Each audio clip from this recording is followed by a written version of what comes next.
Beautiful weather, huh? Yeah, gorgeous. That reminds me of Dubai. Really? I was just out there a few weeks ago. The Sultan of Abu Dhabi flew me out there in his private jet. You know him? Friend of a friend. I met him in Vegas. He's pretty wealthy, right? You know how they make those lists? The world's wealthiest people? Yeah, like Bill Gates is #1 or... Used to be. Sultan. He's got $100 million in a Swiss bank account. He can't touch it. Why not? It's $10,000 just to get the paperwork done. Okay, well, I think he's got $10,000. Can't do it. It's illegal to use your own money. Of course. Red tape. So I'm like, Sultan, listen, I'll invest $2,500. I'm sure I can get some guys to pitch in $2,500 as well. Okay, we'll get the $10,000, you get your money, you go on your merry way. He was so moved by my compassion that he said, I'll split the $100 million, half for the investors, half for himself. Half of $100 million. That's 50. That's $50 million. Is it? I don't really pay attention to the money. I'm just trying to help a friend out, you know? Here's the crazy thing though. We just need one more guy to pitch in $2,500. Dude, that's me. I'm the guy. No. I can do that. Yeah. I barely know you. No. I don't want to oppose. No. Hey, let me call my wife. Hey, I'll clear it with her. Wish there was time. What do you mean? I have to have the money by 6 p.m. when the whole deal's off. That's in like 3 minutes. You know, I'm sorry for bringing this up. Wait, I don't need to oppose. Oh, no. Thank you. It's nice to meet you. Who do I wire the money to? You could be anywhere doing a lot of different things, but you chose to be here. Some shows don't need a celebrity narrator to introduce the show, but this show does. In a world filled with endless opportunities, why would two men who have built 13 multi-million-dollar businesses altruistically invest 5 hours per day to teach you the best practice business systems and moves that you can use? Because they believe in you, and they have a lot of time on their hands. They started from the bottom. Now they're here. It's the Thrivetime show starring the former U.S. Small Business Administration's Entrepreneur of the Year, Clay Clark, and the entrepreneur trapped inside an optometrist's body, Dr. Robert Zillner. 2 men, 8 kids, co-created by 2 different women, 13 multi-million-dollar businesses. We started from the bottom, now we're here. We started from the bottom and we'll show you how to get here. Started from the bottom, now we're here. We started from the bottom, now we're here. Mr. Clyde started from the bottom and now we're at the top, teaching you the systems to get what we got. Colton Dixon's on the hooks, I break down the books. Z's bringing some wisdom and the good looks. As the father of 5, that's why I'm alive. So if you see my wife and kids, please tell them hi. It's the CNC up on your radio. And now 3, 2, 1, here we go. We started from the bottom, now we're here. We started from the bottom and we'll show you how to get here. Started from the bottom, now we're here. We started from the bottom, now we're here. We started from the bottom, now we're here. We started from the bottom and we'll show you how to get here. Well, folks, on today's show, we're talking about cash flow. And I want to just break it down, want to be really clear. Let's see. James, number 2, you got to get on a mic. Find a way to get on a mic. Get some headphones on. Do the whole thing. Yeah, you'll figure it out. So this is important. Cash flow is just how much money is coming in, right? Versus how much money is coming out. So it's money coming in, money coming out, and then how much profit is left. That's what it is. Cash flow. It's how much money's coming in, how much money's coming out, how much money did you lose? Cash flow. What mic number are you on there, James? This is Mike 4. Mike 4. Okay, let's see. Are you on there? Mike 4. Okay. Mike 4. So cash flow. So we're going to take the example of a law firm, the example of a medical business, and we're going to take the example of a cleaning company. And I'm going to put it on the screen so we have a little bit of traction here with this idea. I'll put it up on my screen so people can follow along, and maybe this will help somebody out there that's having perpetual cash flow problems. And we're going to pretend for a second that most of our listeners did not go to a public school. We'll try to work through that.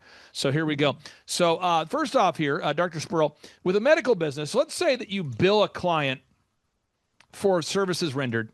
And let's say that the total income for that was $250. Is that reasonable that in your world somebody paid $250 for something? I mean, could that be a number that's somehow reasonable, or maybe 500? Or what's the number we want to put in there? It's just revenue coming in. Yep, 250 works. Okay, now James, let's go to your side, Attorney James. So let's go to the legal side of things. Okay, your law firm, services rendered. You want to say $500 coming in, $250. I need some kind of unit of income coming in. How much money do you want to say came in? Let's do 500, 495, $495. Okay, here's what I'll do. I'm going to round it up because I'm going to make them all. So now what's happening is we're all going to say that in the medical space, you brought in $500. In the legal space, you brought in $500. And in the cleaning space, you brought in $500, just so it's equal here. Now, each business has a different margin to it, a different profit margin. All right. So the cleaning business, if you're gonna bring in $500, there's going to be certain expenses that go out related to cleaning that are different from legal, different from medical. And Dr. Sproul, I want to start right there. When you first opened your medical clinic and you first started seeing money coming in, was it tempting to think that very little of that would actually stay in your account? Or did you all right away have a pessimistic view about cash flow? No, I liked cash coming in. That was a very positive feeling when I actually got paid for something. I just remember when I built my DJ business, I didn't know when I was building DJconnection.com that roughly half of all the money coming in would go out in some way, shape, or form to taxes or insurance or overhead. I had no idea. Were you aware of the vast overhead that existed in the medical space, Dr. Sproul, when you opened your practice? Not at all. In fact, in my first month, everything I brought in went away instantly. Instantly. Now, Attorney James, when you first started as a lawyer, were you aware that, hey, I'm going to be in New York and the cost of real estate is going to be insanely expensive? And were you aware of the kind of overhead that would be facing you as a lawyer? Mildly aware, not 100% aware, but mildly aware. Yeah. When did you have your wake-up call, Dr. Sproul, when it occurred to you, holy moly, man, this thing called overhead is real. These expenses are real.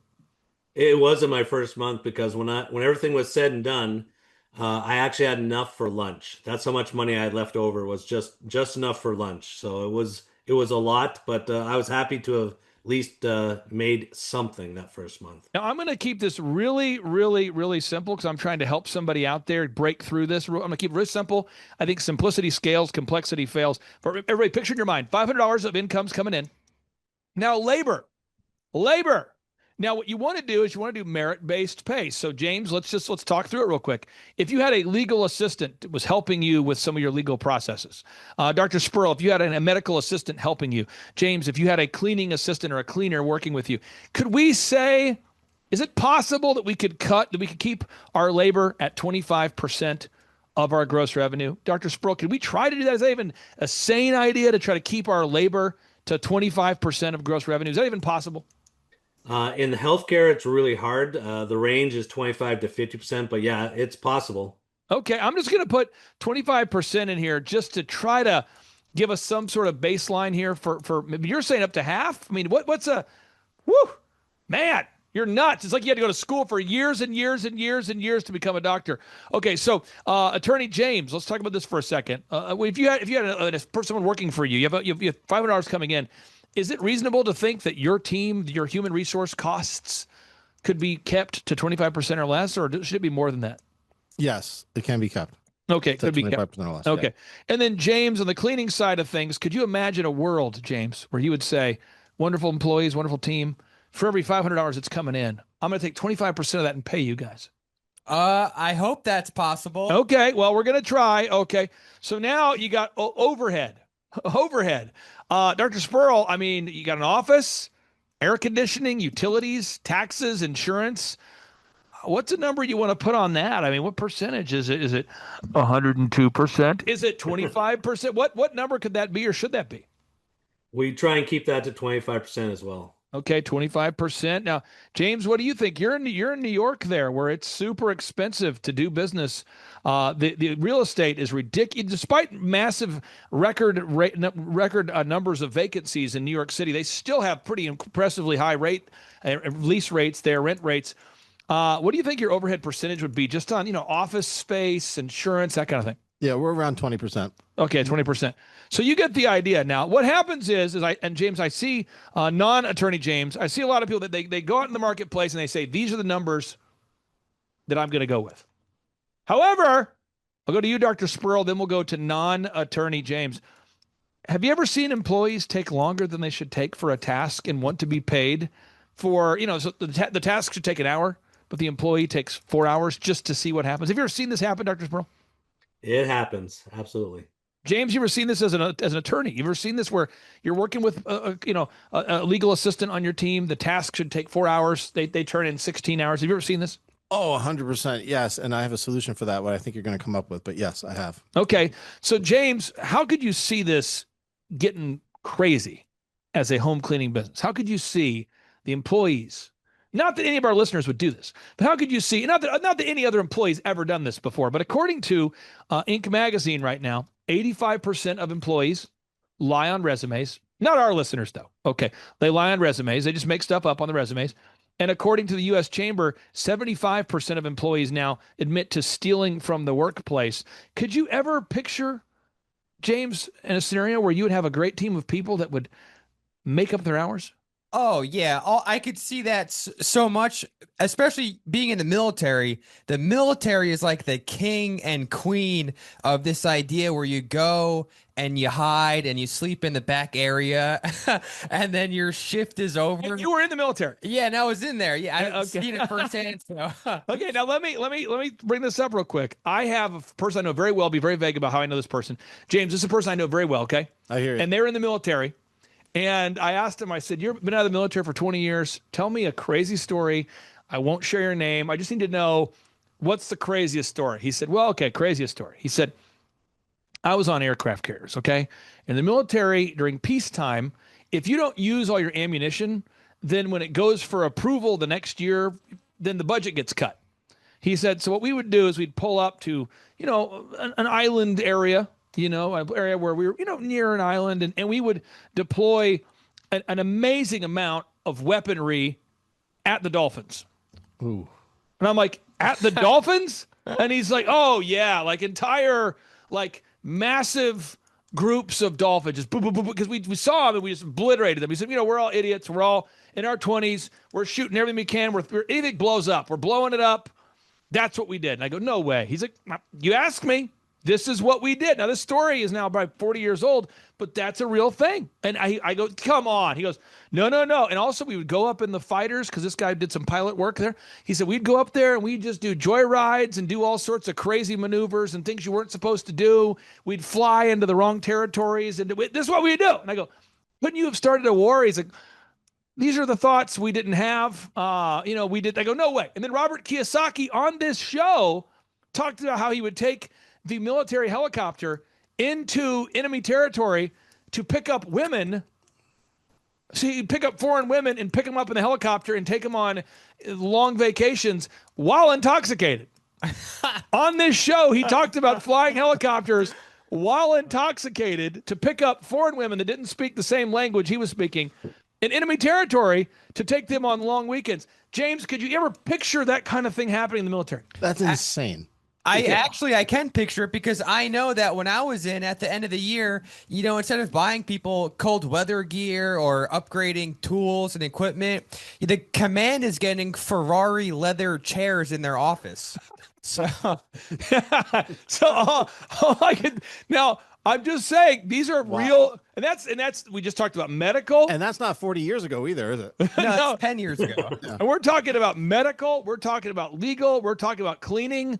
I'm just telling you, years ago, elephant in the room, our haircut chain, we have cameras pulled up there. I pay our employees to work a set number of hours. And I watched an employee on camera, sped it up lapse time, take 3 hours to clean their workstation. So we're supposed to shut down the store at 7. And from 6 to almost 9 o'clock, they're there by themselves.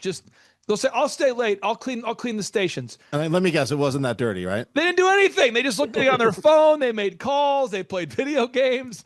So if you do not have merit-based pay in place in some way, shape, or form, you are going to lose. What does that mean? You need to pay your employees based upon what they do, not based upon what they say they're going to do. That is a very important principle. I want to get to your thoughts on this, Dr. Spurl. What happens if you ever get away from a meritocracy and you begin to pay people based upon just massive salaries and big resumes and you start to behave like the government? What happens quickly to a private business? Well, they start to work your business instead of work for your business. So they're working to get things out. I don't know about Attorney James, but I feel a little better about my employees and what I've caught them doing versus what I just heard about the military. But yeah, it's very, very important. They'll push the limits on what they can get away with. Oh, they Okay. certainly do. That's that's tracking with me as well. Attorney James, have you ever seen a situation? Can you picture a situation where you would have an employee working for you at your law firm who fabricates the hours they work? Oh, 100%. I see it all the time. And it's attorney staff and non-attorney staff. Yeah. Ah, sick. So, James, when you go in and you're growing this cleaning service, what happens if you pay the employees without an element of merit-based pay? What happens? They're going to steal time from the clock, and they're going to expect me to pay them the time that they stole from working. And when you go back to the customer and say, hey, I want to greatly increase the amount I'm charging you to cover the jackassery, they're not going to stick around as a client anymore. And that's just how it works. Now, we continue here. Little facts here. Dr. Sproul, I want to get your thoughts on this. 85% of employees admit to lying on their resumes, according to Inc. magazine. Just making stuff up. I love this one, by the way, and I've ever something to say. Making stuff up. 75% of employees admit to stealing from the from the workplace, according to the U.S. Chamber of Commerce. So we're talking about cash flow here: income, labor, overhead, and profit. Now I'm going to type the following 3 P's on the screen for everyone to follow along. You have the thing called, okay, here we go, pay. You have the thing called price. You have the thing called profits. This just in.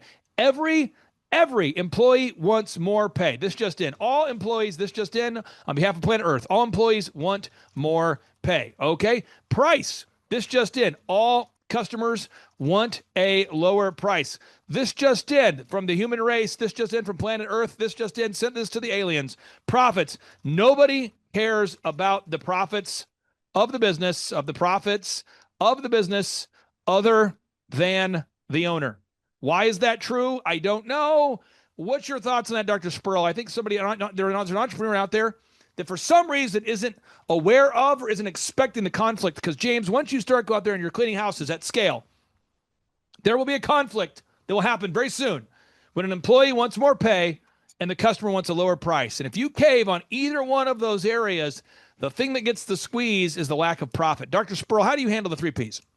That's absolutely true. Number one, I make it known to my staff when it comes to the 3 Ps. Number two, it's usually the nicest people that you work for that actually, when you're not auditing things, when you're not actually looking back at things and tracking it properly, it's the ones that are nice and lie right to your face that you just can't believe. It happens. You taught me this, and so this was a hard lesson for me because I trusted everyone. Turns out Reagan was right. Trust but verify. Trust but verify. So it's a big, big part of it. Now tonight we have a group of team of people tonight, James, going to the Tulsa Drillers minor league baseball game, and at the game, our team they're there for our company called Elephant in the Room. It's a men's grooming lounge, and what we're trying to do is to get first-time customers to come in and get their hair cut for $1. We're trying to go out there in front of a large audience of ideal and likely buyers and convince them to get their hair cut. In our store for $1. And we're doing that. And James, I want to track those numbers because if you don't track the numbers of how many people are coming in to get their haircut as a direct result of that game, what's going to happen, James? They're going to lie. Yep. And it's like 99.9999999% of the time. It's so important you get this. Attorney James, I want to get your thoughts on there. What happened on this? If you do not keep in your mind as an entrepreneur, and when you open your business day one, in mid-August, and you open up day one, and all of a sudden you've got people going out there cleaning houses, and you're not aware that every employee wants more pay, and every customer wants a lower price, and no one cares about your profits, and you don't put in merit-based pay. Attorney James, if you do not put in merit-based pay, what's going to happen? Well, first of all, you don't know what you don't know. So you're probably not going to see anything that's going to happen, and you don't even know that it's happening. But what's going to happen is they're going to take advantage of you. Every time. And I watch it. We were doing the Reawaken tour, and we had probably the lowest energy person I've ever met in my life. But, sometimes you do the interview. We interview candidates every week. And sometimes you got to go to Florida. You just have to go. Come on. If you're watching this show, you know what I'm talking about. You have to. You need a warm body. Come on. You know what I'm talking about. Your car quits working on the side of the road. You call for help. You can't control who shows up to help you. And the guy who shows up, you're thinking, if this guy doesn't kill me, I hope he fixes my car. Right? So we're getting the vans ready for Florida. And we have to go to Florida for the Reawaken event in Tampa. And James, you were there in Tampa. I was, yeah. And one of our teammates says, yeah, we got to bring this guy. I go, this guy, why? They go, we need someone to get to ticket people, to get people in. We gotta go. And I'm going, I don't feel good about this guy. He's like, no, I know this guy. I'm like, I don't know. And the guy who was vouching for him, that made me even more suspicious of the whole thing. But we go there to Florida, and this guy, we have a special where you pay $25 for a ticket or whatever price you want to pay. And this guy who's low energy, low enthusiasm, probably low intelligence, probably low integrity, he shows up and says to me, Clay, I don't know. I sold like 300 shirts last night. I sold 300 T-shirts at the Reawaken event. I sold 300 shirts. It was unbelievable. And I go, 300? Like a really good salesman maybe sold 50 all day. You sold 300? He's like, yeah. The only thing is I only brought in $1,500. $5 a shirt. And I'm going, what? Because the special is it's $25 for a shirt or whatever price you want to pay. So he's running around telling people, 5 shirts for $25. Come on now. And the commission we paid per item sold was $3. And I look him in the eye and I'm going, have you been telling people that you're selling 5 shirts for $5? He's like, no, yeah, a little. I'm like, come on. And he openly had been trying, but everybody, all the employees vouched for him. And I want to get your thoughts on this phenomenon, Dr. Spurl. All the employees are going, no, he's a good guy. He's a good guy. He's a good guy. I don't want to throw him under the bus. He's a good guy. Why is it that everybody always wants to not shed light on the jackassery? Why is that? Well, yeah, I really don't know because they don't think like entrepreneurs. Like obviously the math wasn't math in there when it comes to what he was doing. He was just getting his own. So that's a nice guy that's ripping you off. So my definition of nice guy is a little different as a business owner. James, I want to get your thoughts. I know of somebody who served in the military. They came back. They got an award for something they did not do. And to this day, they still run around talking about the award they got. I know they didn't do anything. Many people know they didn't do anything, but they still continue to say, I did the thing. What is that phenomenon? Whether it's military, it's business.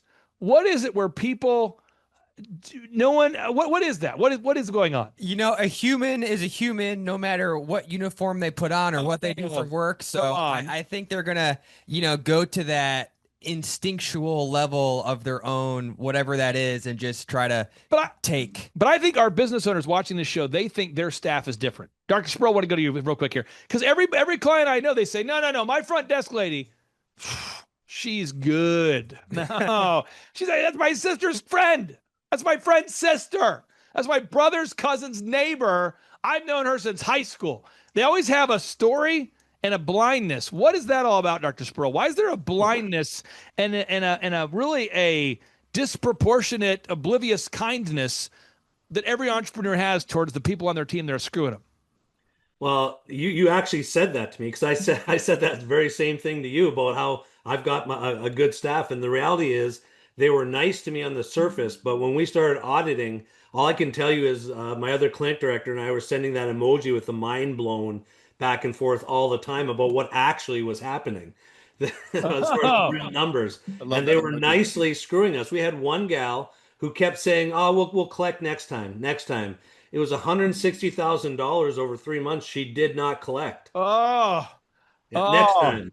Now, real quick, I have a story for you around that $160,000 story. One of my clients is a doctor, and his best friend from military and life post-military was this guy keeping his books. And we found that the guy had created bogus LLCs and was invoicing. So basically, he created bogus LLCs for catering. And so this doctor did a lot of catering for clients and things.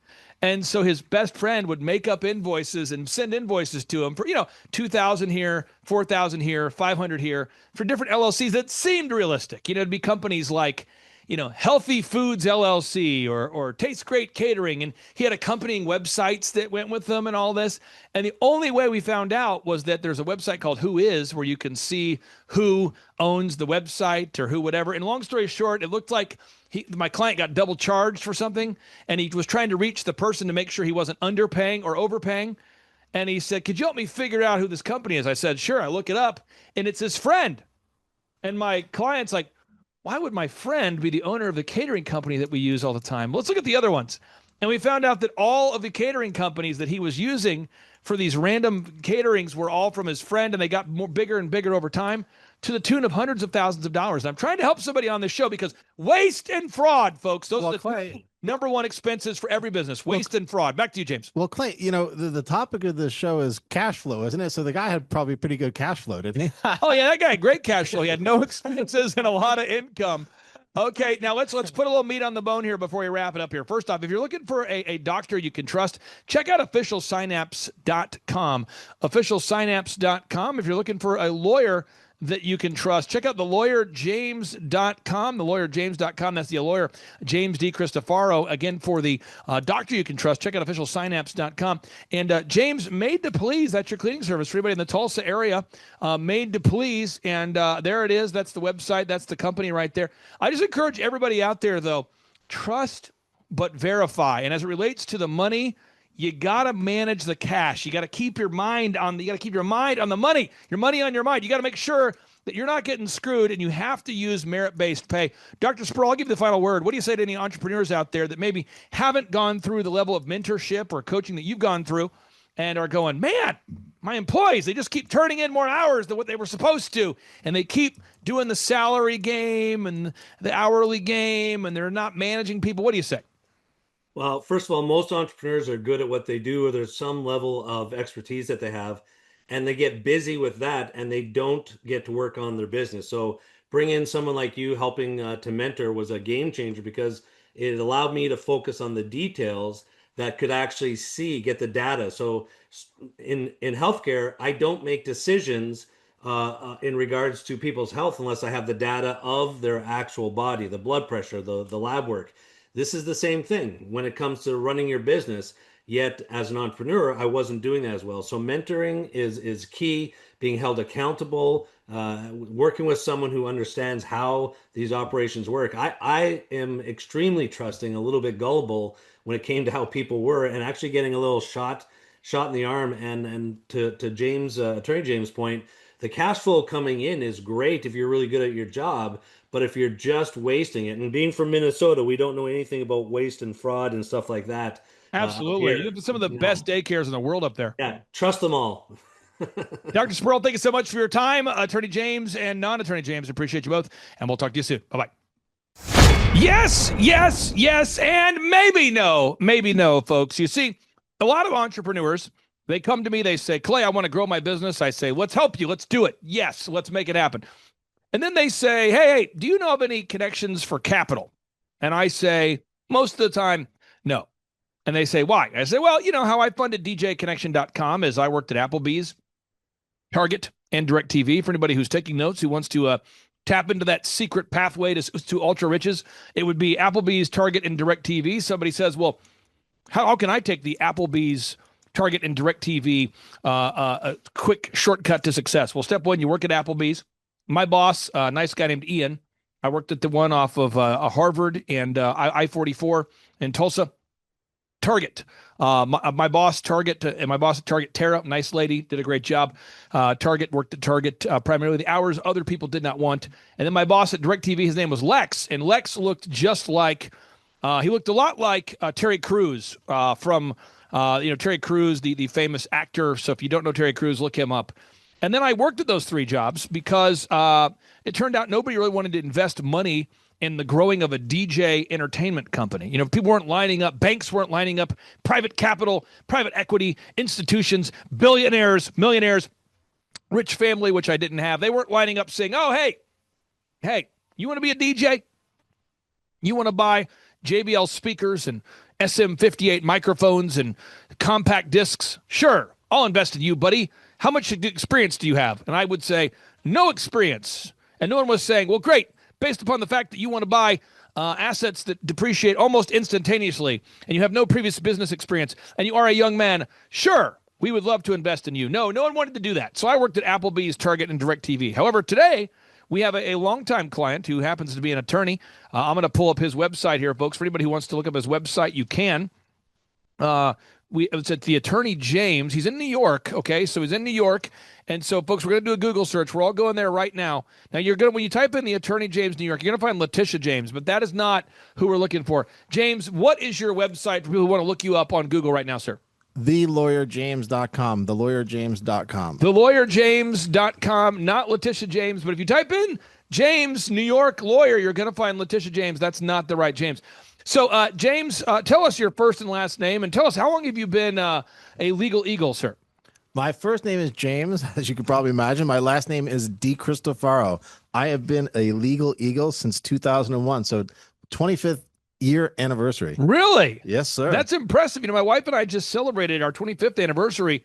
Maybe subconsciously we chose to get married that year because we knew that was the year you were becoming a lawyer. I feel it. Okay, so tell us about the funding resources that you are working on, and I'll do kind of a rude interview here. Well, I'll kind of interrupt you. I'll argue about it. I'll act like I don't believe in what you're saying, and we'll kind of work through that. That way, the listeners out there have, because we know Satan certainly needs an advocate. So you can be team positive, team optimistic. Hey, this is a good thing. I'll be team negative, and that way, with the listeners, we can help the listeners sort it out as they're looking for funding, sir. Whatever helps the listeners, that's great with me. Perfect, excellent idea. Okay, what do you got here? So tell us about your funding resource.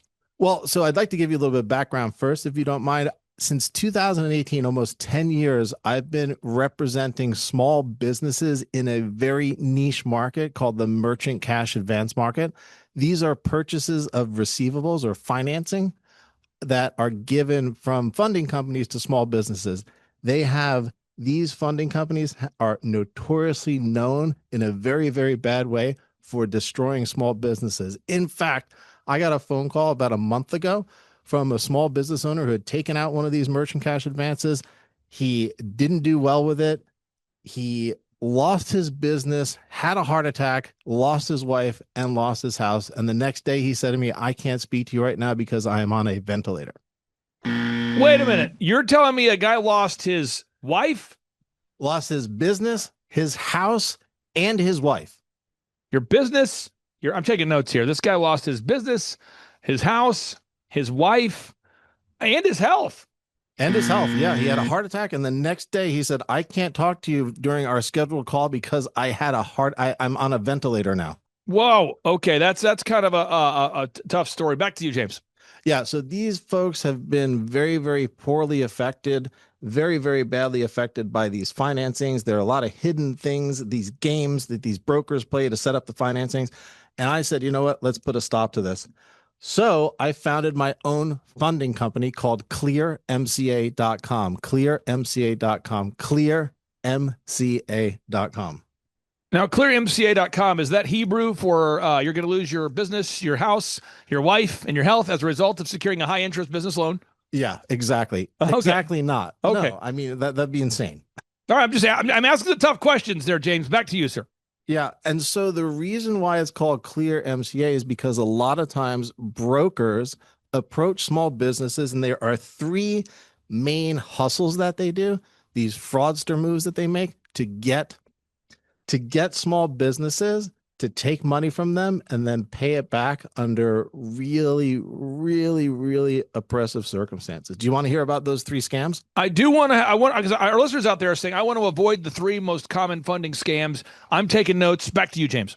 Okay, the first one I've labeled as SBA bait. SBA stands for the Small Business Administration. There are loans called SBA loans that small businesses love to get because they are low interest rates over an extended period of time.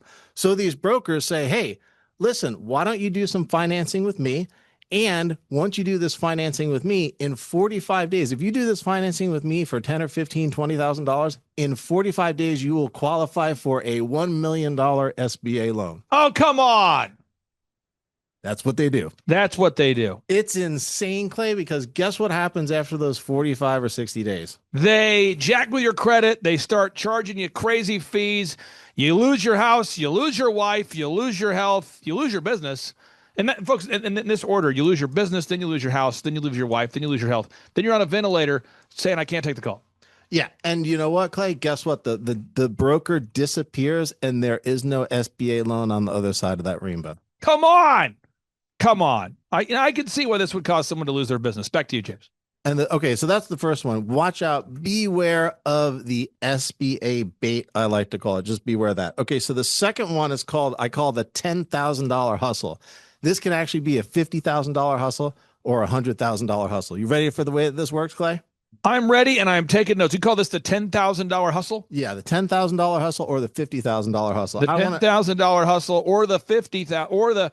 Now again, folks, if you're watching this show right now and you're with your wife's looking at you, she's kind of getting anxious. She's like, is this going to cause me to lose my husband? Folks, he's trying to help you prevent losing your wife, your business, your house, your health. This is the move number 2, scam number 2. This is scam number 2. The $10,000 hustle or the $50,000 hustle. James, back to you. Okay, so here's the way that the $50,000 hustle works because it's insane. I'd rather use 50,000 because it's just more impactful with the $50,000 number. Okay.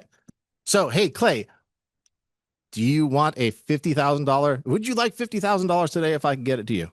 Ooh, I see what you did there. So, and then right away, you're the possibilities of having $50,000 in your pocket feels pretty good to most people. Give me your wiring information. I'll wire it to you right now. And then tomorrow you're going to wire me $80,000. And then next week you're going to qualify for a $500,000 financing from my company. How's that sound? It sounds like the thing that would be developed in the minds of a criminal loan shark based primarily on the East Coast. That's what it sounds like to me. Well, I'll tell you what, if it sounds like a scam to you, why would I be sending you $50,000 today? I don't know you. You don't know me. And I'm sending you $50,000 today. How am I scamming you? This is the way the scam goes, by the way. You're blowing my mind right now. Isn't it insane? And then guess what? The merchant's like, yeah, you're right. You know what? I'll take your $50,000 today. I'll give you $80,000 tomorrow. And then next week, you'll give me $500,000, right? And it makes sense that a lot of people would take this money because according to Inc. magazine, 96% of America's businesses are failing. According to Inc. magazine, that's not a stat I'm making up right now. Inc. magazine says 96% of businesses are failing. And so you could see if somebody's right on the verge of failing and somebody reaches out with a scam like this. And by the way, a well-polished scam, a scam where someone's thought through the sales pitch, the rebuttals. James, it might almost be too good for people to say no to. Oh, yeah. Listen, how could I be scamming you? I am sending you $50,000 of my money right now. What's your account number? It's radical. It's radical. Isn't it radical? And so, yeah, so people fall for this. And guess what happens? The next day, they send back 80,000 and the phone number for the broker is disconnected and they can't be found. Oh, come on. Now, I bet that's the part where you lose your wife. I bet you the first scam, that's where the SBA, but you probably lose your business. But that one there, it seems like you leapfrogged ahead. You might even lose your house and your wife with that one. But James, back to you. Tell us about scam number 3. Scam number 3, I call it the interest-only credit line. The interest-only credit line. Now, that in and of itself doesn't sound like a scam, but listen to this. I get text messages all the time, even as a merchant, not as a clear MCA owner and an MCA funder. I get it just as for being on somebody's mailing list. I get these text messages all the time saying, hey, listen, I have $348,000 ready for you right now. Interest only credit line. I will get it for you. You're already pre-approved. And I'm like, how on earth is somebody going to pre-approve me, not know me, hasn't seen my bank statements and doesn't know what my business is, yet they're offering me all of this money? Well, I can tell you this. There's so many people that have thought. One thing about scams, I think that we need to really take a step back and just unpack it for a second. You see this every day as a lawyer. You're trying to help your clients who have been scammed. Oh, yeah. Is the thing about the scam is a lot of people, they're talking to somebody who really has absolutely zero cognitive dissonance when it comes to ripping people off. You're talking to somebody who's a hardened criminal that frankly views business as a game where there are winners and losers, and they don't mind scamming you to make a quick buck. It's hard to believe that if you're somebody who is not that way. Yeah. How common are these kinds of scams? They are rampant. It is a $20 billion a year industry, about to grow to $30 billion with a B dollar per year industry. And it's interesting because I did some mystery shopping and I was speaking with a broker, very actually reputable broker I happened to stumble upon. And he says that through his shop, they do $35 million a month in business financing. About half of that is merchant cash advance. So he's doing about $18 million a month in these merchant cash advances out the door. It's wild. Now, what is the main reason that business owners are needing so much capital? Why are business owners needing, when you talk to people and they say, hey, I took the capital I took the capital because of what? What are you hearing is the reason why people took the capital? Well, first, it's not that it's so much capital all the time. For instance, the average size of a merchant cash advance is around $60,000. So it's not astronomical. We've funded, our sweet spot range is anywhere from 10,000 to 5 million. However, our sweet spot and the nationwide sweet spot is around $60,000. We've done merchant cash advances for 25, 50, 100, 300. And so it just really sort of varies on the needs of the merchant. But the main selling point of this is, these, as an analogy, these home delivery food services, right? Where if you go to the deli yourself or you go to a restaurant yourself and you get a sandwich, it's $8, $10, whatever it is, right? If you get it delivered to your home, it is $15 or $18. So you're paying for a premium there for this delivery. It's the same thing with a merchant cash advance. You're paying for the convenience of it all. All you need to do is send in 4 months of bank statements and you get the money the next day if you are qualified. How often do you talk to people who are going to your website right now? How often are people going to clearmca.com where they have been scammed before reaching out to you? Like, how often do you hear from people that have already been scammed and they've already been bruised a little bit, injured a little bit, or they've heard of somebody who's been scammed before they talk to you? So, and from the perspective of the New York attorney, when I have my attorney hat on, there's about between 50 and 150 of these lawsuits in New York alone that are filed each week. And a lot of times it is by, I would say about 20%, if not more, are being scammed, are as a result of being scammed. Hey, listen, I spoke to this broker. He said that, I would qualify for an SBA loan, within 45 days, and then he disappeared. I've heard that story quite a bit. And so what separates clearmca.com versus these other companies that clearly are not behaving the right way? Well, there's a couple of things. Number one, we don't just push money out to anybody. They have to be qualified.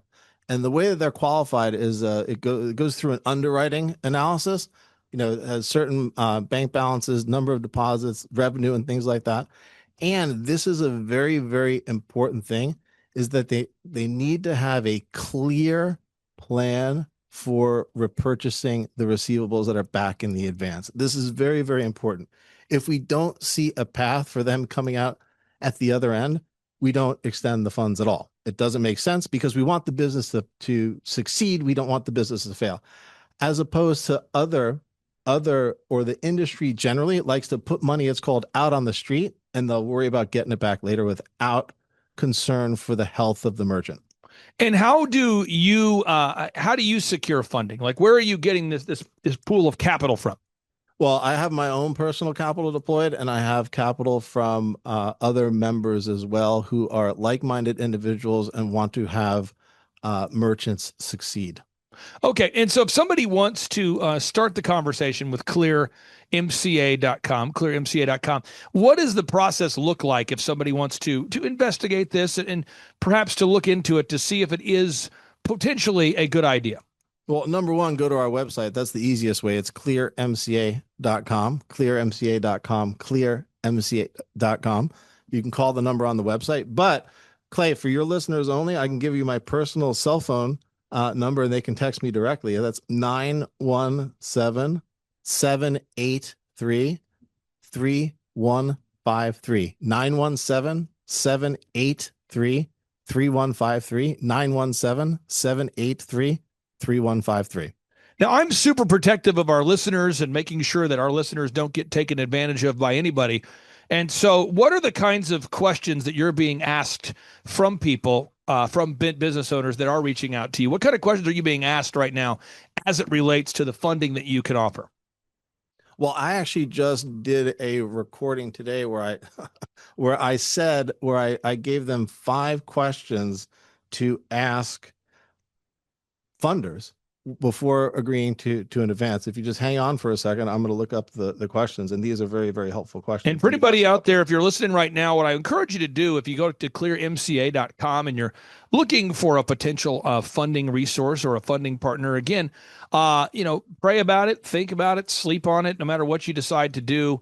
You never want to rush into financing. I find so many people make bad decisions because they, in a quick moment, they get in a pinch and they're making aggressive financial decisions that will impact their future for some time. And they're making those decisions without really thinking about it, praying about it. And I just encourage everybody out there, take the time to think about what you're doing before you go out there and decide to deploy real capital to do anything. And I encourage you to just think about it and make wise decisions. But back to you there. Yeah, I do have those 5 questions. All right. So number 1, what criteria do you use? This is what you're asking the funder. This is what a small business owner is going to ask a funder. What criteria do you use when deciding whether to fund a merchant? These are the underwriting criteria. For instance, the number of deposits, minimum daily balances, and things like that. Revenue. Okay, that's question number 1. Question number 2, what information can you share about performance and risk? Question number 2 again, what information can you share about performance and risk? This means, what is your default rate? How many of your merchants are defaulting on their the repurchase of their merchant cash advances? What is the default rate? The industry standard is pretty high. Ours is less than 10%, around 8% currently. Question number 3, what is your company's mission statement? Question number 3, what is your company's mission statement? And there's a reason for these questions I'll get into at the end for a second.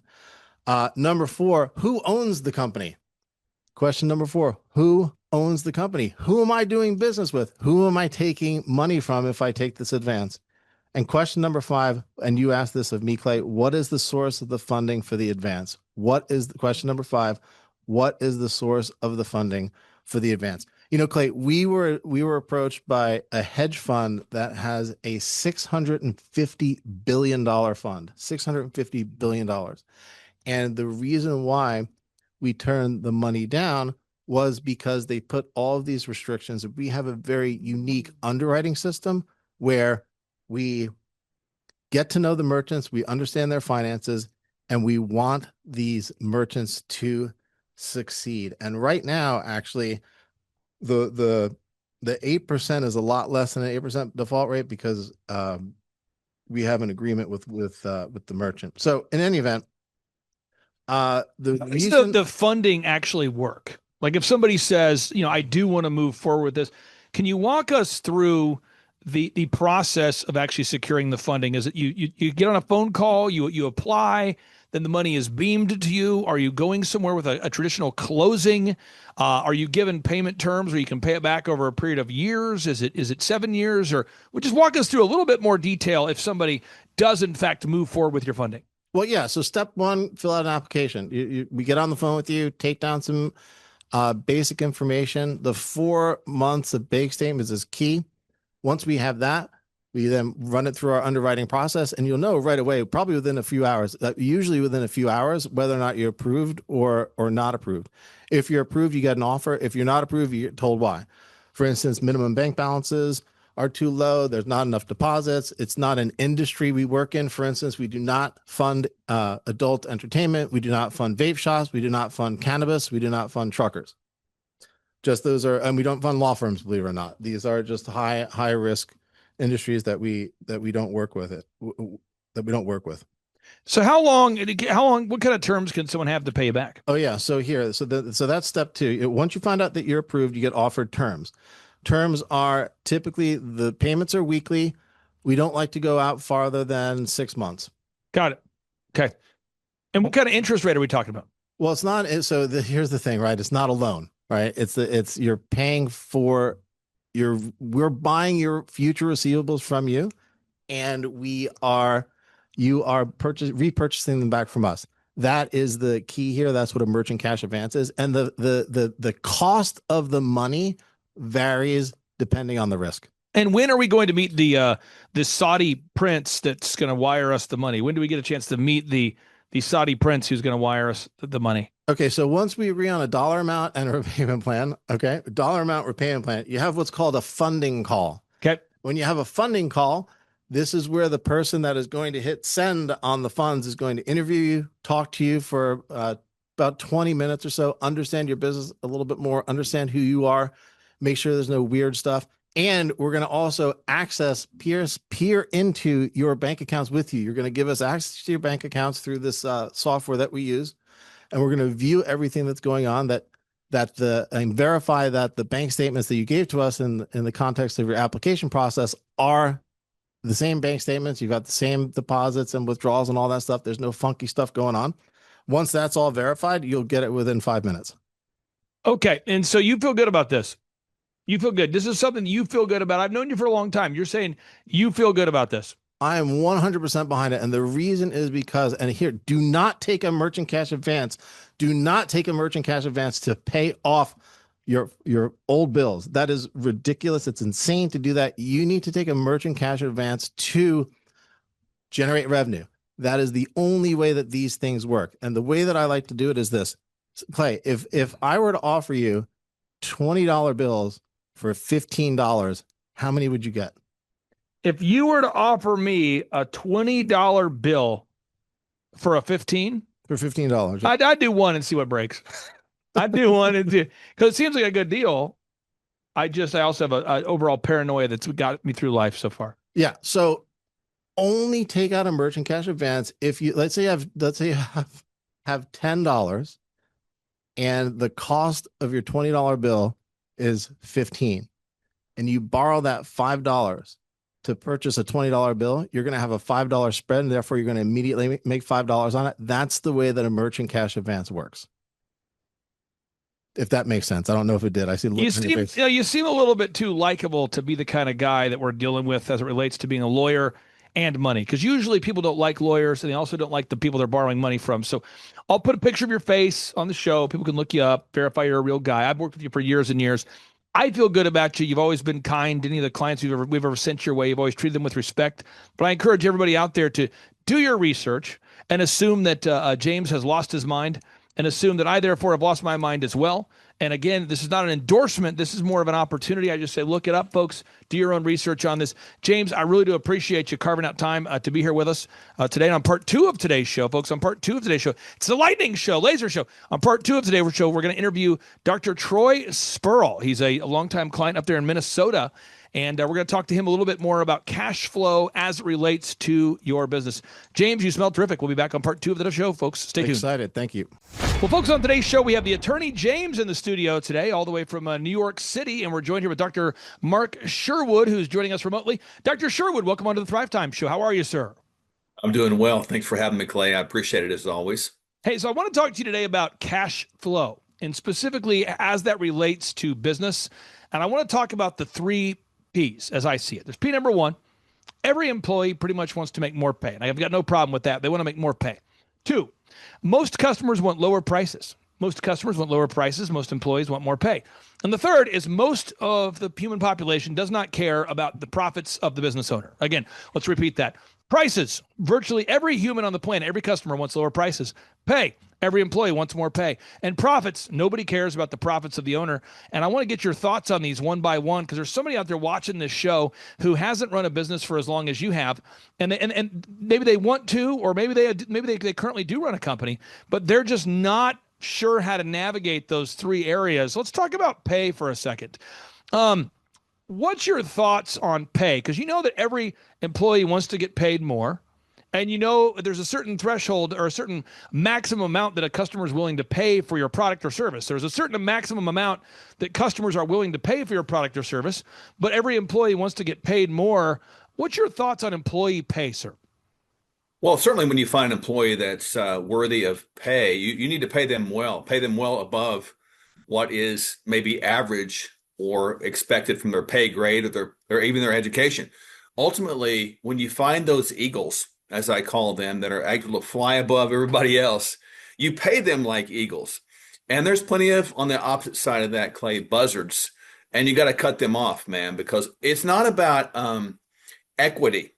It's about equal opportunity. And everybody has the same opportunity in our business, in our world. So you pay them well. And in today's workforce, I find it very fascinating that expectation is more and more there, people wanting equal pay, but they don't want to perform at a level that's actually equivalent to their pay. So again, I think it's awesome for business owners to have the opportunity to pay great employees a great wage. And the more you feed the eagles, the higher they'll fly. Next question for you is, you talk about the price. Virtually all customers, they want to pay a lower price. And whether you're an attorney or you're running a medical clinic, you do have to charge a certain amount, but yet most consumers would like to pay less. They want to pay less for the lawyer, less for the medical field, less for the medical care. They want to pay less for groceries, less for tickets, less for entertainment, less for their vehicles, less for their homes. They want to negotiate and pay less. What's your thoughts on pricing? Well, I think pricing is something that's very interesting, and I'll give you a little bit different twist with that because price equates to value. And people sort of want to pay less, but they truly get less value.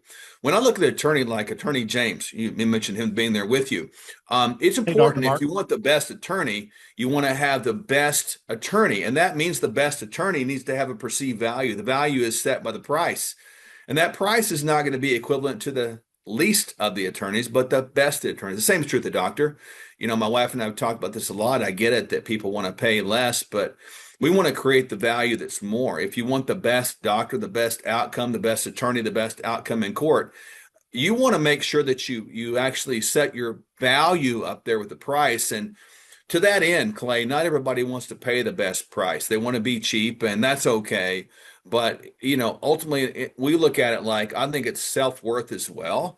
You can help people that want to be helped, but if they don't value your services and not willing to pay for them, you know, they're not going to pay your bills, and they're certainly not going to care about your profitability, even more so as you mentioned earlier. James, with your law practice, you don't run around advertising to be the least expensive attorney in the world. You also don't advertise to be the most expensive lawyer in the world. What are your thoughts on this? Why don't customers come to you and say, geez, I want to pay more? Woo! Why don't customers email you every day asking to pay more? Why aren't people begging Dr. Sherwood, please, Dr. Sherwood, charge me more? Why don't consumers want to pay more? Well, first off, Dr. Mark, hello. Nice to hear your voice. I came down last minute because Clay graciously agreed to try and get Gay Hendricks on the phone. He's a favorite author of mine, and he set it up, and I came down last minute to interview him tomorrow in Clay's office. But nice to hear your voice, and you know what? I agree with everything that you said in terms of the value and the price. So I'm not sure if I'm going to have much more to add there, Clay, other than, you know, people do try to beat me down on the price sometimes, and I say, you know what? I don't think it's a good fit. You can go somewhere else. Now, this is big, though. I want someone to get this because James, you're not connecting with our listeners. I'm not connecting. Oh, the only person who's connecting is Sherwood. He's connecting. No, sounds like it. No, but seriously, a lot of times I talk to great entrepreneurs and they say, Clay,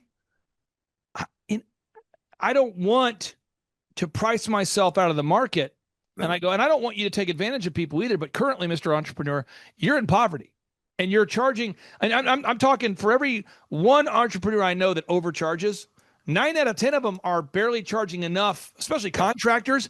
They'll actually finish installing the swimming pool and they almost break even. They'll finish building the house and they almost break even. They'll finish doing the wood flooring and they almost break even. I'm going, hey, you need to make a healthy profit of some kind.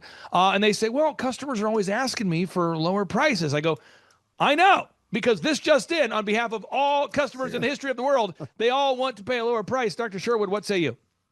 Yeah, and this goes back to the very concept, and I'll take it one level further. You know, we again, I know James very well, and I know you very well, and my wife and I know our hearts behind it. We want to help people. We want to help people, but sometimes you do people the greatest disservice by not charging them a price where they actually have skin in the game.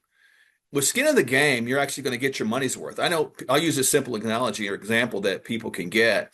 When you buy season tickets to go watch your favorite sports team in an outdoor arena like a football team, you're going to go to those outdoor arenas whether you get rained on, snowed on, or it's cold or it's hot because you want to get your money's worth.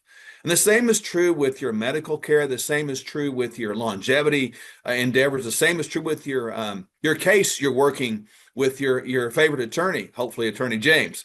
But the bottom line is you need to pay for that. And at the end of the day, the persons that paid for that had the courage to say, you know what, I understand. I want that great value. I perceive great value. When they pay for that, those are the very ones that are going to refer you to the next person because they're going to go to the next person and say, man, that was worth every single dime I spent because of the outcome. I just believe there's somebody out there that needs to hear this. Again, there's 3 Ps, and they're never going to go away. I think people think, oh, I'm going to start a business, and the product's going to be so good it's going to sell itself, and therefore I don't even have to deal with the employee pay or the pricing or the lack of profits. But you have to deal with all three of those, and I'm okay with that. But let me just give you an example. This weekend, I've got wonderful kids, Dr. Sherwood. It was raining. We were taking the kids on a trip, and it was raining. And one of my kids is like, rain or no rain, we're still going out and we're doing the outdoor activities. The other four are saying, hard pass. We're going inside. We're doing inside activities, okay? We're going to do some board games. We'll play some pool, some billiard. We might watch a movie. We'll make some food, whatever. But the one is like, well, no matter what, nothing will stop me. I'm going in the rain. Lightning may kill me, but that's how I'm going out. Woo! And I had to say to the one, I love the enthusiasm, love the energy, love the Daniel Boone nature, love the Remember the Alamo kind of energy there. But we're going to stay inside today because you have friends with you. And I also don't want them to get killed by lightning while boating on a lake with torrential rain, downpour coming down with lightning everywhere.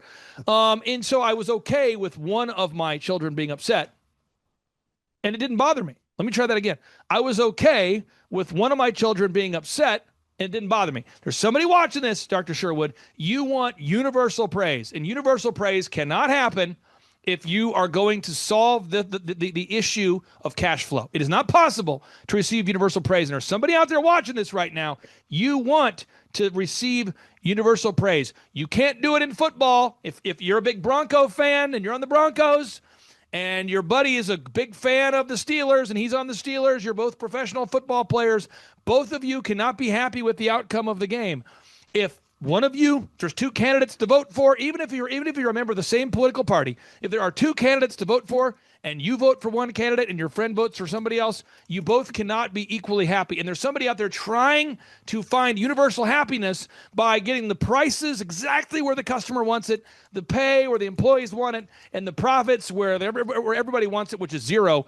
Dr. Short, what do you say to the entrepreneur out there seeking universal acceptance? You can't get that. To try to please everyone is to try to become as foolish as possible, as quick as possible. Because ultimately, it's not about trying to please everyone. It's about trying to walk correctly in your calling and what you're supposed to be doing. And if I agree. Jesus walked around and could heal everybody if they wanted to be healed. And he made a very clear declaration when he said, "I came to heal those that know they're sick. I can't help those who already think they're well and don't think they need a doctor." You can't help everybody, and your job is to help those that want to be helped, to heal those who want to be healed, to serve those who want your services. And you've got to be okay with those that don't. Like you mentioned, one of your 5 children that weren't happy about something. You got to be okay with that. And, I will tell you this is one of the things I struggled with probably as recent as 5 years ago or 6 years ago. I would get my feelings hurt if someone didn't want to work with me. But I've learned to grow past that. I still want to help people, but if people don't want to pay for the services and they don't want my help, I can't make them want me to help them. So I've got to be okay with that. Now, last night, James, tonight we're going to be going out to the waterfront for a little meal after this. Yeah. Last night, my kids, they said, "Dad, where do you want to go out to dinner?" I said, "Well, waterfront." They go, "You always say that." I go, because that's the place I always want to go. I want to go there. I want to get a ribeye. I want to look out over the largely sandy river bed bottom with a little bit of water. The mud. But I want to look over the view of the mud, aka the dry river. And so I got one of my kids who's like, "Yes, the weather's perfect." The other one says, "Yes." My wife is going, "Yes." Then one of my kids is going, "Oh, come on, outside the river. Oh, come on." And I go, "You know what? Your lack of happiness brings me joy. Let's go." And so, but there's somebody out there. There's somebody out there, James. You know what I'm talking about? They're gonna not be able to make a decision where to go to dinner because they're trying to make all of the kids happy. They're gonna be unable to price their service because they want to make the customer happy and their wallet happy. And talk about this for a second, James. How have you resolved that? Because you've been in business a long time now. You've had to work through that. There's somebody watching this show right now. They're not used to working through the idea that people are going to leave that meeting without universal agreement. I am a huge fan of Napoleon Hill, Clay, a huge fan. Okay. I don't live in scarcity. I live in abundance. Okay. And when you live in abundance, those problems don't really exist. Are you talking about taking the kids out to 5 restaurants?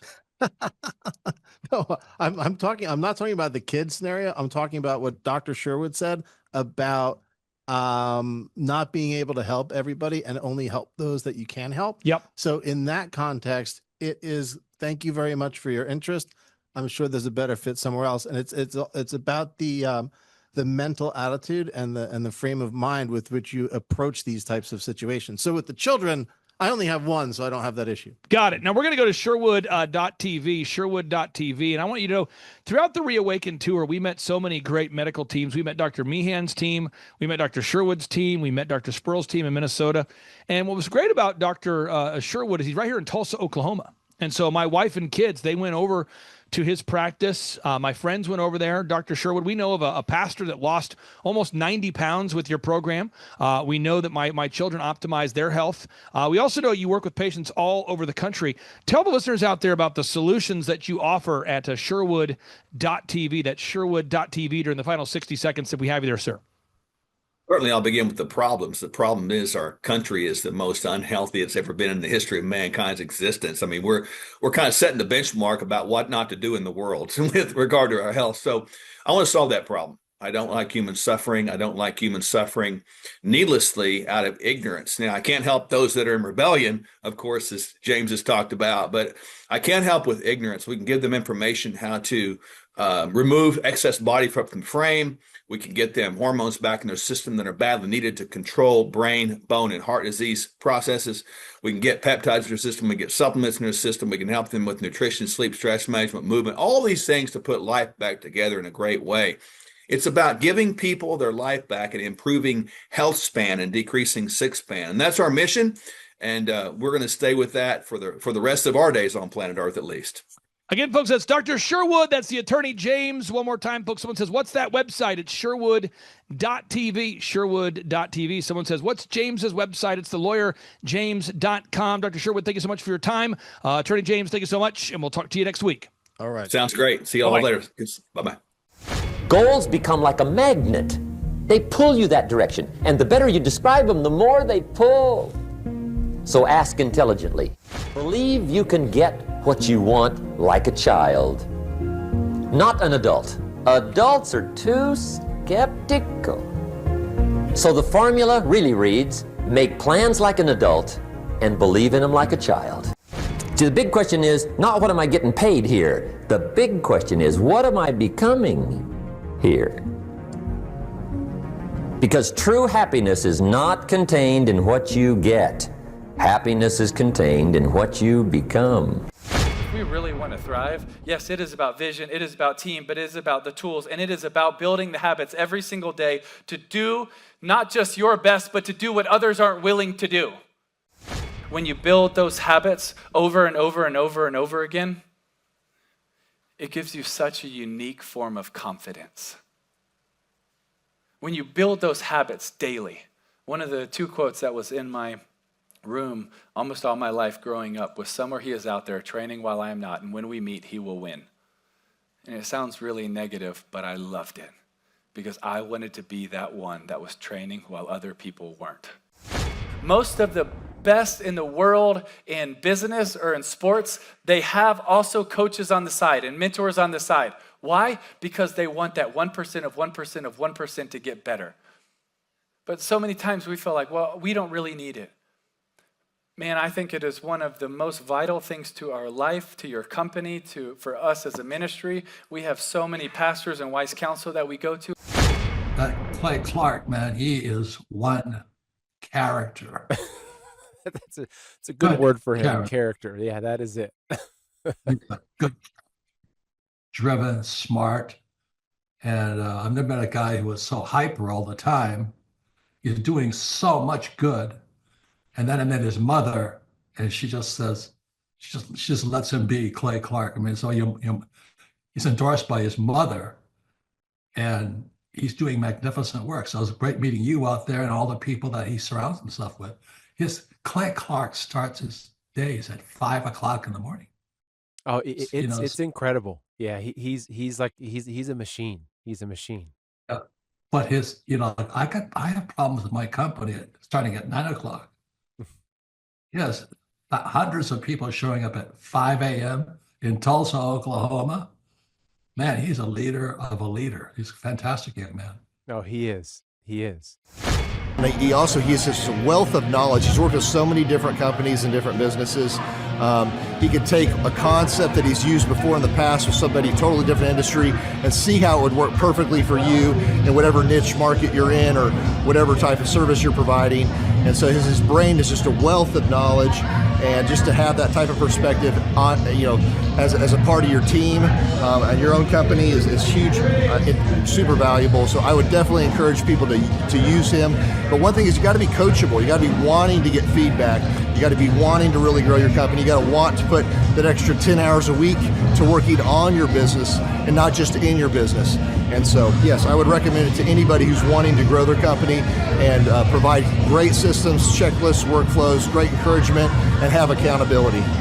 Hi, I'm Aaron Antis with Shaw Homes. I first heard about Clay through a mortgage lender here in town who had told me what a great job he had been doing for them, and I actually noticed he was driving a Lamborghini all of a sudden, so I was willing to listen. In my career, I've sold a little over $800 million in real estate. So honestly, I thought I kind of knew everything about marketing and homes. And then I met Clay, and my perception of what I knew and what I could do definitely changed. After doing $800 million in sales over a 15-year career, I really thought I knew what I was doing. I've been managing a large team of salespeople for the last 10 years here with Shaw Homes. And I mean, we've been a company that's been in business for 35 years. We've become one of the largest builders in the Tulsa area, and that was without Clay. So when I came to know Clay, I really thought, man, there's not much more I need to know, but I'm willing to listen. The interesting thing is our internet leads from our website has actually, in a 4-month period of time, has gone from somewhere around 10 to 15 leads in a month to 180 internet leads in a month. Just from the few things that he's shown us how to implement that I honestly probably never would have come up with on my own. So I got a lot of good things to say about the system that Clay put in place with us, and it's just been an incredible experience. I am very glad that we met and had the opportunity to work with Clay.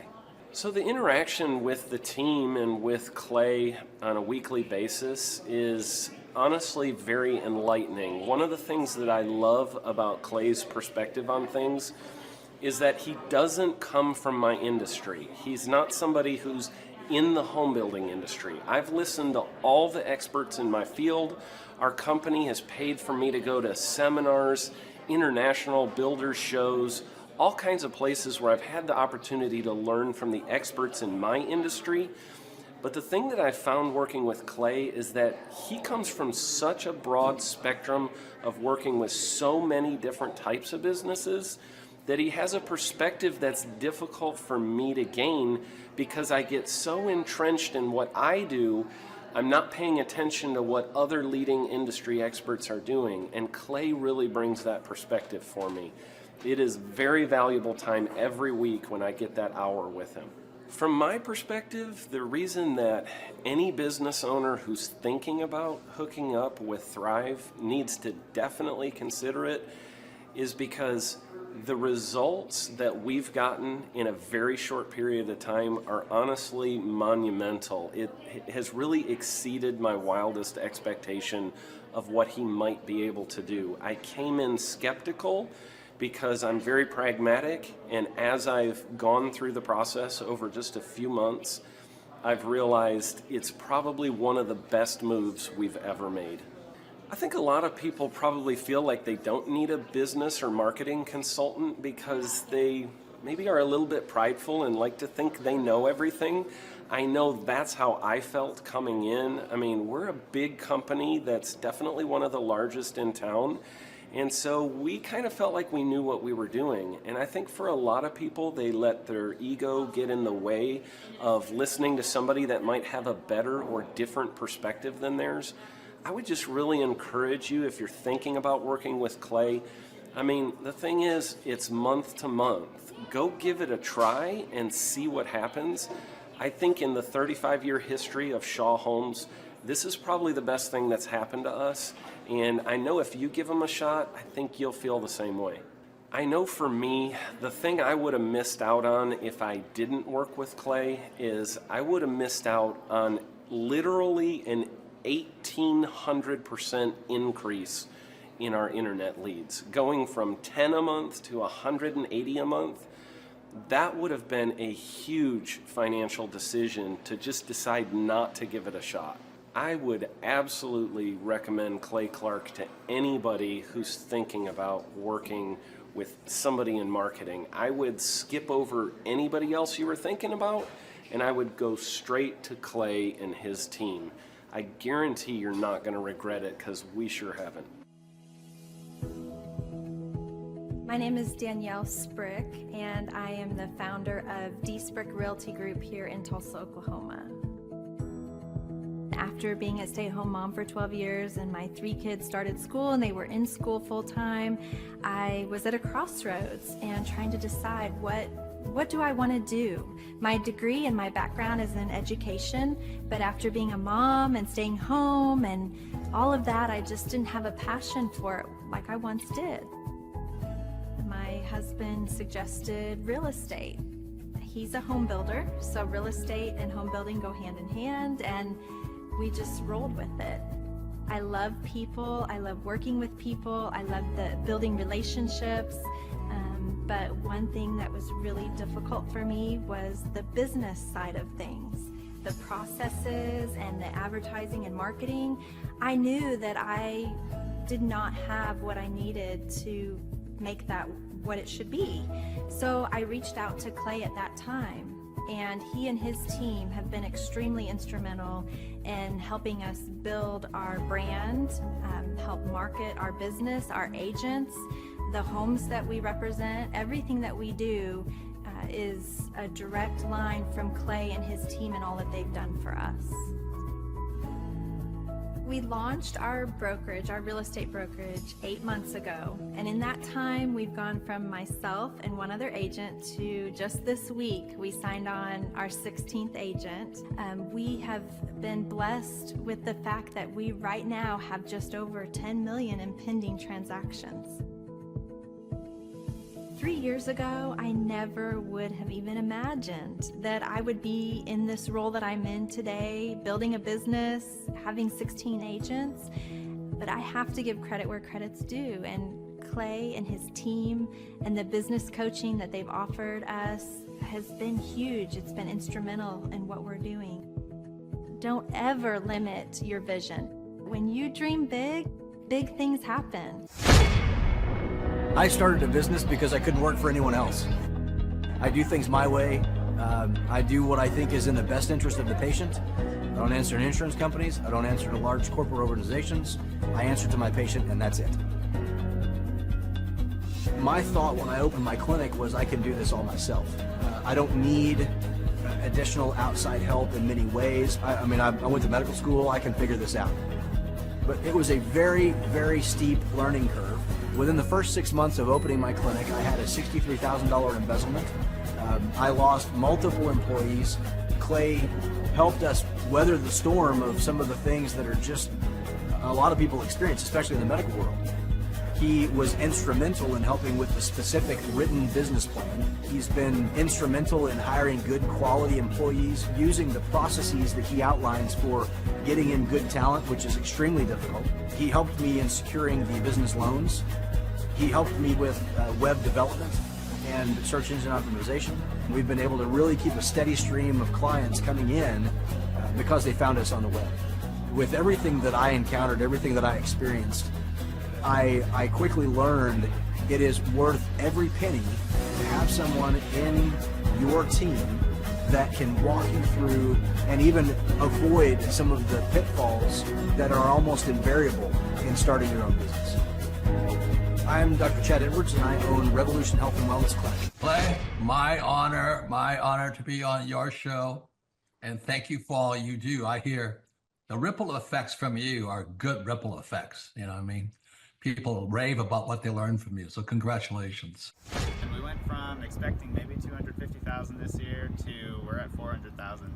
Hi, I'm Kelsey with K&D's Woodward Finishing. I'm business owner at 23. So I've been working this K&D's company for about 5 years now, and we started working with Thrive not too long ago.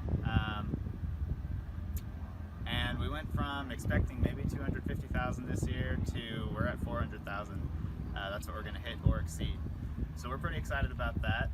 It's been pretty much just listening to what they have to say. Their hiring process has just really been incredible as far as finding good quality help, and the just the accountability of meeting up with them weekly, and like such good insight, the resources that they have for specific business questions.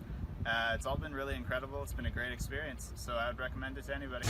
What I've seen from Clay and his group at Thrive is they'll give you a simple system, and it's the simple systems are the ones that people can wrap their brain around. They're the ones that people can work with on a day-to-day basis. Hi there, my name is Stephanie Pipkin. I am 24 years old and I own Black River Falls Cleaning Services. We opened in April of 2019 and it is now mid-June of 2020. So I wanted to talk today about the success and growth I have achieved by implementing the Proven Path with Clay Clark's team and my business coach Luke from Thrivetime. It has been insane to say the least. I started working with them in mid-February of this year, so we're about 4 months in of working together, and it has completely transformed my business in pretty much every facet. So I'm gonna check my notes here. So in 4 months, my leads have tripled. I was getting probably like 2 leads a week. Now I'm getting more in the like 10 to 15 leads a week. I have doubled my number of employees. I'm now hitting the highest revenue weeks in the history of the company, week to week it seems like. We went from about 6 appointments today as our highest in February to now 14 to 15 appointments a day. And hiring quality employees has become much simpler and less stressful by using their systems for hiring. I typically only get maybe 2 complaints a month, if that, and everybody shows up to work. I just have really high quality employees now, especially in something people typically consider a high turnover type of work, you know, cleaning houses, cleaning businesses. I have amazing employees now, and I get rid of the ones who are not so amazing and bring on new ones because of, you know, group interviews and interviewing every single week. It's just been great, and such I don't waste as much time on low quality candidates anymore. And your coach will hold you accountable. I mean, which I love. Again, the tough love is really great. You know, Luke's like a stern father figure, but he's also nice, but also stern when he needs to be, when I'm being lazy and not doing the things that I know I need to do because I don't want to do them. So that's just great. Worth every penny. I mean, I'd pay him $1 million a month if I can, and maybe someday I'll be able to, but I would just say go for it. If it seems like a good fit, just go for it. Do what they say, even if you think it's stupid or ridiculous, just do what they say because it'll work. You know, people, when they look at my business, you know, people in my town, they think I'm lucky. They think I'm just, you know, things just happen for me. And, you know, maybe I am lucky, but it has a lot to do with hard work and, you know, perseverance and, you know, working till you cry sometimes. That's just being an entrepreneur, which if you're a business owner, you understand that. But it's having these systems in place of, you know, of course I'm going to be successful. It's an absolute because I have all this stuff in the background happening, and I have Luke and Clay and everybody on their team working really hard to make sure that I'm a success. And I can tell that they are just so excited every single week when I'm having all these wins and things like that. They're so excited for me. So it's the best thing ever, and I would suggest to anybody to work with them. So sorry for the long-winded reply, but I just had so much to say, and I could go on for hours probably about how amazing they are. But thank you to Clay and Luke and the entire team there, everything you guys have done for me, and I am so excited to continue to work with you for years to come. Thanks so much for watching. My saying is, if it's important to you, hire a coach. And I think that's one of the reasons people are not successful is they they eat a cheeseburger instead of hiring a coach. You know what I mean? And so my coach pushes me. They're younger than me. They push harder. They're trained. And as my rich dad always said, amateurs don't have a coach, but professionals always have coaches. So I've always had coaches for whatever was important. My rich dad was one of those persons. I wanted to learn how to play Monopoly in real life. So he was my coach.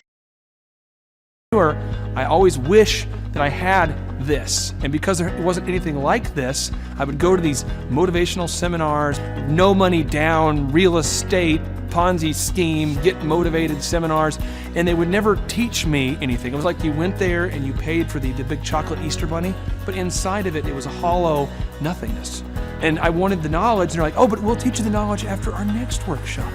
And the great thing is we have nothing to upsell. At every workshop, we teach you what you need to know. There's no one in the back of the room trying to sell you some next big get-rich-quick, walk-on-hot coals product. It's literally, we teach you the brass tacks, the specific stuff that you need to know to learn how to start and grow a business. And I encourage you to not believe what I'm saying, and I want you to Google the Z66 auto auction.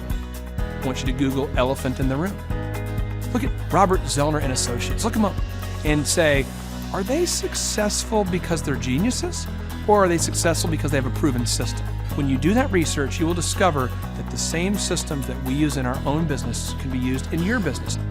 Come to Tulsa, book a ticket, and I guarantee you it's going to be the best business workshop ever, and we'll even give you your money back if you don't love it. We've built this facility for you, and we're excited to see you.